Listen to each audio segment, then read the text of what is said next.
Bismillahirrahmanirrahim. Assalamu alaikum. Welcome to Brightways. I am a child psychologist and your counselor. And welcome to Toddler Psychology series, जिसके अंदर हम बात कर रहे हैं बच्चों की साइकोलॉजिकल एंड इमोशनल सपोर्ट पर कि कैसे पेरेंट्स उनको सपोर्ट करें ताकि उनकी बिहेवियर मैनेजमेंट में पेरेंट्स को आसानी हो। तो एक बहुत कॉमन क्वेश्चंस हैं, पेरेंट्स पूछते हैं कि क्या बच्चे भी एंशियस होते हैं, बच्चों में भी डिप्रेशन हो जाता है या बच्चे भी जो है वो फोबियास का शिकार हो जाते हैं। सो यस, बच्चों के अंदर ये सारे इमोशंस एंड फीलिंग्स पाई जाती हैं और बच्चों के अंदर बहुत कॉमन है कि इस तरह के इश्यूज सामने आएँ और पेरेंट्स को डील करना पड़े।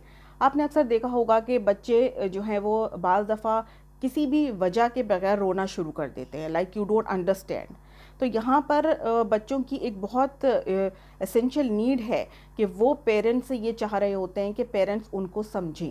दे want parents to understand their feelings and emotions, क्योंकि इस एज के बच्चे, हम बात कर रहे हैं टॉडलर्स की, like 2 years of 5 years to 6 years of age के बच्चे, 2 से 5 साल या 6 साल तक की उम्र के बच्चे बाज़ दफ़ा अपनी फीलिंग को एक्सप्रेस नहीं कर पाते, बाज़ दफ़ा नहीं बल्कि कॉमनली नहीं कर पाते, बिकॉज इतना उनको समझ नहीं होती कि अपनी फीलिंग्स को वो कैसे एक्सप्रेस कर पाएँ और कैसे बोल पाएँ, कैसे बता पाएँ कि इस वक्त मुझे क्या महसूस हो रहा है। तो इस वक्त उनकी बहुत इम्पोर्टेंट और एसेंशियल नीड होती है पेरेंट्स से कि पेरेंट्स उनकी फीलिंग्स और इमोशंस को समझें। Kids they need and they want parents to understand their feelings and emotions, कि किस वक्त उनकी वो ओवरवेल्म्ड हो रहे हैं, किस वक्त वो प्रॉब्लम फेस कर रहे हैं, अपने फीलिंग्स और इमोशंस को लेकर सफ़र कर रहे हैं, वहाँ पर पेरेंट्स की सपोर्ट बच्चों को चाहिए होती है। आपने अक्सर देखा होगा कि बच्चे जो हैं, क्या छोटे बच्चे बिला किसी वजह के, लाइक आपको नहीं पता चल रहा होता कि क्यों रो रहा है बच्चा, लेकिन चाइल्ड जस्ट स्टार्ट्स क्राइंग और वो इस तरह रो रहे होते हैं कि जो है संभालना मुश्किल हो रहा होता है और पेरेंट्स को समझ में नहीं आ रहा होता कि आप क्या करें। सो दिस इज़ कॉल्ड मेल्टडाउन्स, जो कि बच्चों के अंदर बहुत कॉमन होता है। तो जब बच्चे इस किस्म के फेजेस से गुजर रहे होते हैं कि उनकी जब फीलिंग्स, उनके इमोशंस बहुत ज़्यादा हो जाते हैं and they are very young to handle them, उनको समझ में नहीं आता कि हम अपने इमोशंस और फीलिंग्स को कैसे मैनेज करें, कैसे हैंडल करें, तो उनके अंदर मेल्टडाउन स्टार्ट हो जाता है कि बच्चे बिला किसी रीज़न के रोना शुरू हो जाते हैं। अब ऐसी सिचुएशन के अंदर पेरेंट्स का डिफरेंट एटीट्यूड सामने आता है। कुछ पेरेंट्स तो बहुत गुस्सा हो जाते हैं, कुछ पेरेंट्स बच्चों को की पिटाई भी कर देते हैं, कुछ पेरेंट्स बच्चों को वैसे ही रोता हुआ छोड़ देते हैं कि थोड़ी देर में रो धो के खुद ही चुप हो जाएगा बच्चा।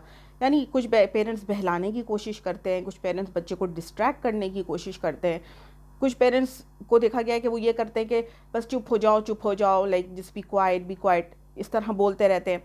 तो उनकी समझ में नहीं आ रहा था कि बच्चा कैसे चुप होगा। तो ये मेल्टडाउन जो है बच्चों के अंदर बहुत कॉमन है। बाज़ दफ़ा फीलिंग्स को लेकर, इमोशंस को लेकर जब बच्चे ओवरवेल्म्ड हो जाते हैं तो उनके अंदर ये मेल्टडाउन पैदा हो जाता है और बच्चे जो है वो बिला किसी रीज़न के रोना शुरू कर देते हैं। इस सिचुएशन के अंदर पेरेंट्स को क्या करना है, इसमें उनको वो कुछ भी नहीं कर सकते और बच्चों को भी एक सर्टेन टाइम के लिए रोना होता है, दे वॉन्ट टू क्राई। तो पेरेंट्स इतना कर सकते हैं कि उनको एक जेंटल हग, एक जेंटल टच देना है कि okay it's fine, you are okay, you are with मामा, यू आर विद बाबा, आप बिल्कुल ठीक हो, nothing is wrong, just comfortable, feel comfortable, relax. उनको एक जेंटल हग और जेंटल टच की ज़रूरत होती है कि आप देखेंगे कि अगर आप बच्चे को इस सिचुएशन में गले लगाते हैं, प्यार करते हैं, थोड़ी देर उनको सहलाते हैं, थोड़ा उनको इस तरह काम डाउन करते हैं, तो बच्चे थोड़ी देर में उनका मेल्टडाउन प्रॉपर हो जाता है। लेकिन अगर उनको इग्नोर कर दिया जाता है या उनको हार्शली ट्रीट किया जाता है तो बच्चे और ज़्यादा रिएक्ट करना शुरू कर देते हैं। तो बच्चों की जो छोटी इस तरह की फीलिंग्स होती हैं वो अपनी फीलिंग्स बता नहीं पाते, तो पेरेंट्स को ख़ुद समझना पड़ता है कि इस वक्त मेरे बच्चे की फ़ीलिंग क्या है। कि बहुत दफ़ा हमने जो है वो देखा और सामने आता है कि पेरेंट्स, टीचर्स, एजुकेटर्स वो नहीं समझ पा रहे होते कि बच्चा इस तरह से क्यों बिहेव कर रहा है। मेरा एक स्टूडेंट था, बच्चा KG1 का बच्चा, FS1 का बच्चा था वो। तो I was working in the school. तो उस बच्चे का बड़ा इशू था कि वो क्लास में नहीं बैठता था, उसको क्लास के अंदर जाना है और उस बच्चे ने रोना शुरू कर देना है। सारे जो है वो टीचर्स परेशान थे, कोऑर्डिनेटर्स परेशान थे कि क्या करना है इस बच्चे का, बिल्कुल भी वो बैठने को तैयार नहीं होता। तो उस बच्चे को क्लासरूम फोबिया था। क्लासरूम फोबिया इस कॉन्टेस्ट में कि he was not enjoying inside the class, उसको एक डर और एक खौफ था क्योंकि वो क्लास में नहीं बैठना चाहता था, मामा को याद करता था, घर जाना होता था। तो एक दफ़ा 2-3 टीचर्स ने उठाकर उस बच्चे को क्लासरूम के अंदर सारे बच्चों के साथ ही क्लास में लॉक कर दिया।